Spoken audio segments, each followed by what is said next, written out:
Hi, welcome, and I hope you're doing well. In this video here, I'll be doing a teardown on an Acer desktop. Let me show you the front. So the power button is on the top, and this is your CD and DVD drive. And if you go down a little bit, here you can see that there's a SD card reader, USB-C, USB 3, headphone, and microphones. Turn it on the side, I'll show it to you the model number. Here it says Acer Aspire TC-895 and the model is D17E5. This is the back of the computer. Power supply is on the top. The exhaust fan. You have two output for HDMI. This computer allows you to have two monitors running simultaneously side by side by using the two HDMI output.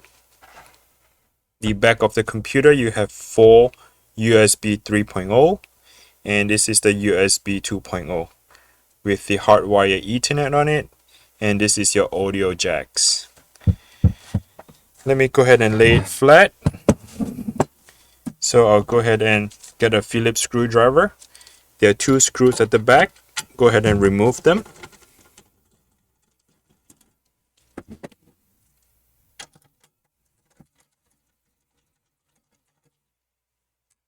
Once you have the two screws removed, what you can do is you can slide the side panel to your left. And you slide it up. So here you can see this is the motherboard, CPU fan, the heatsink, power supply, two RAMs, Wi-Fi card, and the hard drive is on the other side. So let me show you more details. So what we want to do is you want to go ahead and remove the screws.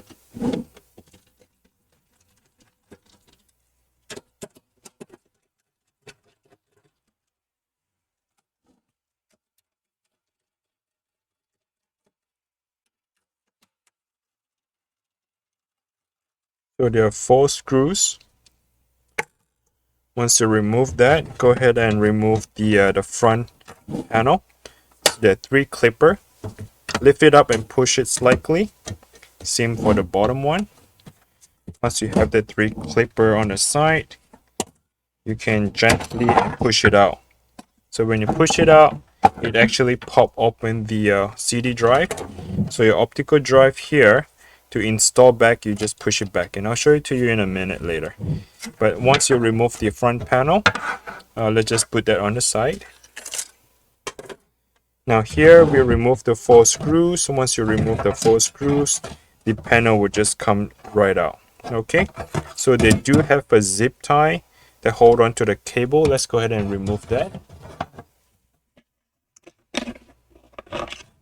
Hopefully I can use the scissors to cut it off. Okay. Now the panel right here allows you to install additional hard drive. And let's see how to do that. So there are extra screws available for you to do that. And this is the hard drive. Believe that you can mount the hard drive.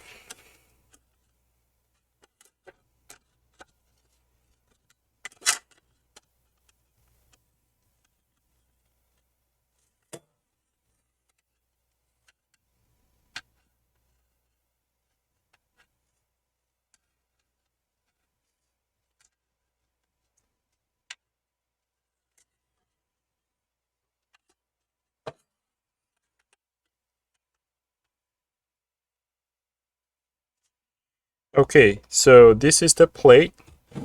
I was just trying to find the right position and show it to you. So the plate, there are four screws. We removed them earlier, remember?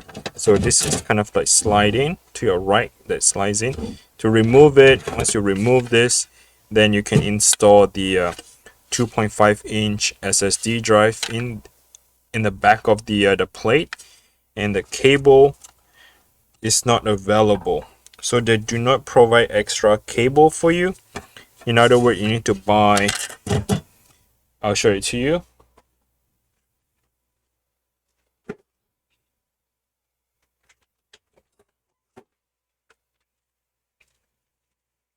you need to buy what we call the Sata cable. So this Sata cable here allows you to install onto the computer. So you see the port here is opening. Go ahead and install use one of the port. Okay, and this is the power. And this power allows you to power up the solid state drive. You can install by doing so. And this is the cable for the Sata cable. Once you install this, you can remove the 4 screws from this side, transfer over, and go ahead and screw and mount the SSD drive. So the slot here is for the SSD drive. Once you have that installed, you can go ahead and have the secondary drive here as your backup if you want. Okay, so they do not pay attention to the cable here I'm showing because they do not provide you the Sata cable. I will have the link in the description below. It will direct you to either Amazon or eBay to find the parts for this additional add-on like the SSD drive or the cable here. Okay, so the next step here is the RAM, and to go ahead and upgrade the RAM, you need to pop open the RAM by pressing the 2 sides here. Once you press it down, oh, I believe there's only one side. I'm sorry about that. So you push the clipper here on the side. Once you push it down, you can lift the RAM and go ahead and upgrade if you want. So the original comes with 4 gigs of RAM. DDR4, you can upgrade to 8 and 8 to 16, or right now it's running 4 and 4, which is 8 total. To install, you want to slide it in onto this clipper first. Slide it in and then have it align with the other side of the clipper and push it down. And you can hear that little snap on both sides to install. Okay, so now if you're curious to know where the C drive SSD is, the M.2 drive is actually hidden underneath behind the optical drive.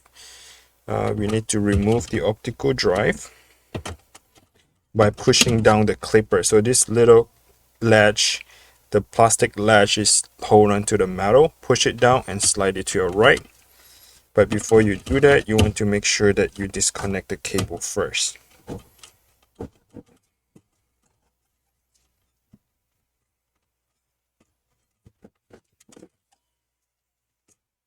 Okay, once you have disconnected the cable, the optical drive will slide out to your right. And to get underneath, you need to remove the slot, which is for the DVD drive.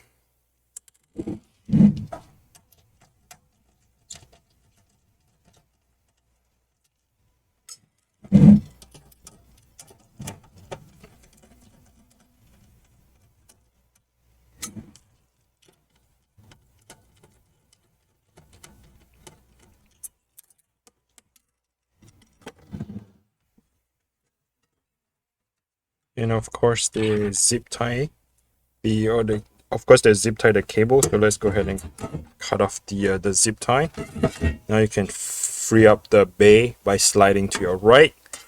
Now this is your C drive, right? All your information like your data, documents, picture, music, everything is in this M.2 SSD drive.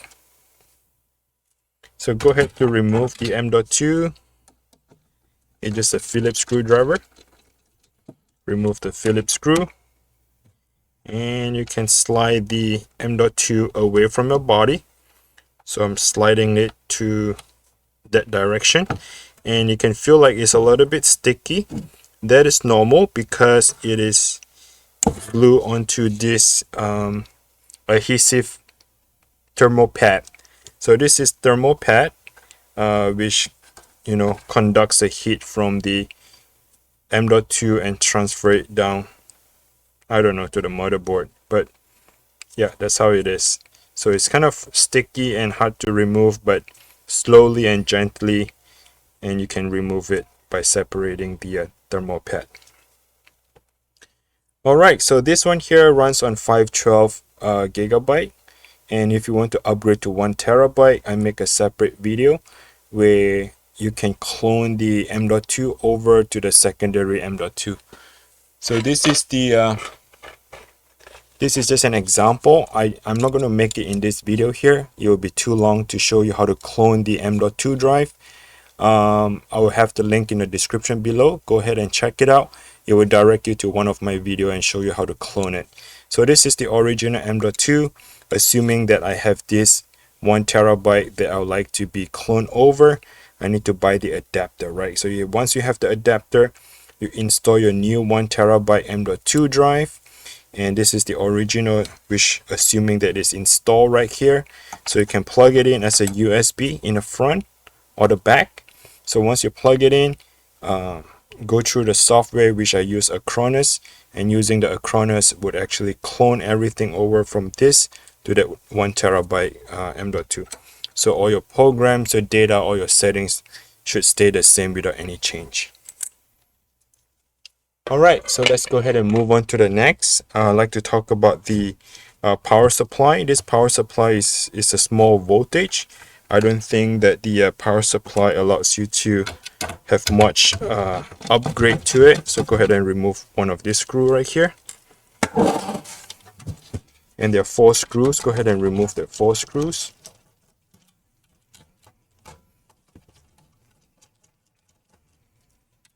Oh, actually 3 screws, not 4 screws. Here right now I'm holding the power supply just in case it doesn't slide down.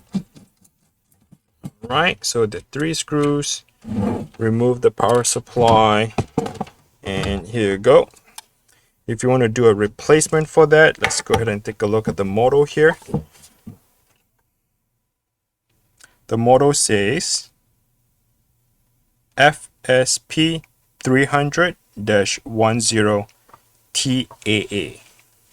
So this is 300 watts power supply. So it's very small power supply. It's not a beefy power supply, right? So as you can see, it is a 4-pin connector to the motherboard, and then there's a 6-pin connector to the motherboard.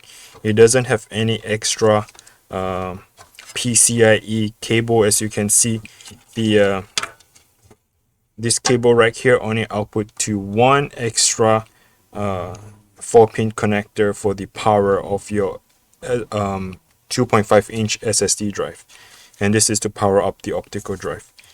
So it is very minimal. As you can see that the computer does not allow you to upgrade. If you try to upgrade a graphics card here, more likely you would have to use something like this. This is the low profile graphics card, right? So this low profile graphics card does not require any power, 6-pin or 4-pin or 8-pin extra power to power up the graphics card. This low profile graphics card, which will draw the power off from the motherboard, it will suck up all the power and then transfer it to the graphics card. So this is the only thing that you can upgrade to if you try to use for gaming, that you want to go up to 1060 or 2060 or 3080. It's not going to happen because you do need to have the power coming from the power supply to power up the card. So find something for yourself that doesn't require any power, and you should be able to use that graphics card. Alright, so pretty much it. This is the CMOS battery, and this is the heatsink with the fan. The CPU is underneath. If you want to remove it, just remove the 4 screws and the heatsink will just come right out, and you can apply new thermal paste or change the CPU processor. Now the funny thing is that the exhaust fan here in the back, it doesn't have the fan to exhaust to suck out all the hot air. There's only one fan here in this computer. That is something that you can do, is to add additional 9mm fan to draw out the hot air in the back of the computer. Alright, so this is it. This is the teardown on this Acer computer. I hope that this video helps you to kind of see what is in the computer. Also hopefully I explained enough for you to decide whether this is a good buy for you. But this is definitely not for gaming. If you're planning to use for gaming, this is not it. But if you're going to use it for just regular emailing, go on the social media and whatnot, maybe something you want to consider about, because the cost of this one is about five or $600, I believe. All right, so this is it. Please give me a like if you enjoyed the video, subscribe if you haven't, and hit the notification bell. You get notified on each video that I have. Other than that, I wish you well and good luck with the repair. Bye now.